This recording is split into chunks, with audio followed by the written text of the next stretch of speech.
වංජාතේන මච්චේන කත්තම්බං කුසලං බහුන්. මෙහි තේරුම වන්නේ මල් මාලා සාදන මල්කරුවෙකු හොඳ මල් ලස්සන මල් තෝරාගෙන මල් මාලා සාදන ලෙසින් මෙලොව උපත ලද අය හොඳ පින්කම් කළ යුතුය.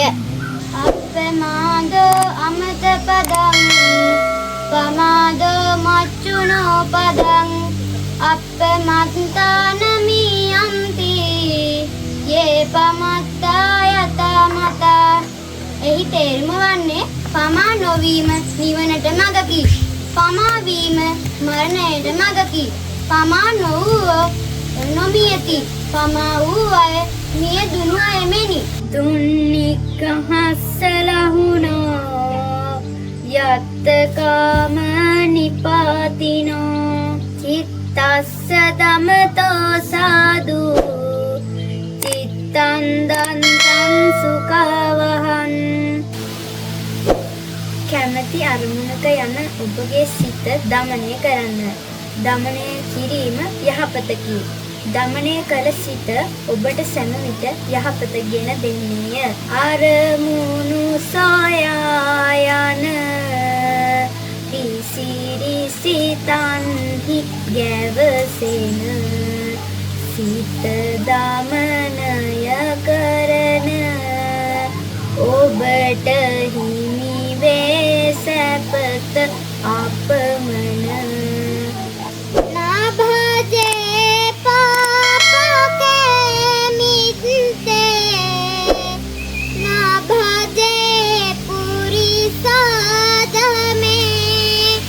භජේත මිත්තේ කල්යානේ භජේත පුරිසුත්තමේ. සෞකාර මිතුරන් නැසුරන කරන්න. හොඳ ගතිගුණ නැති මිතුරන් නැසුරන කරන්න. හොඳ ගතිගුණ ඇති මිතුරන් පමණක් ඇසුරු කරන්න. ඒ කියන්නේ කල්යාණ මිතුරන් ඇසුරු කරන්න. මෙමගින් පුද්ගලයාගේ දියුණුව වැඩි වේ. නහි වේරේන වේරානි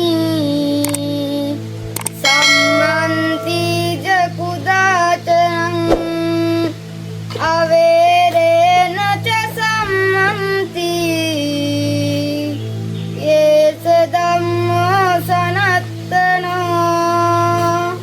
වෛරෙන් වෛරය කවමදාවත් සංසිඳෙන්නේ නැත.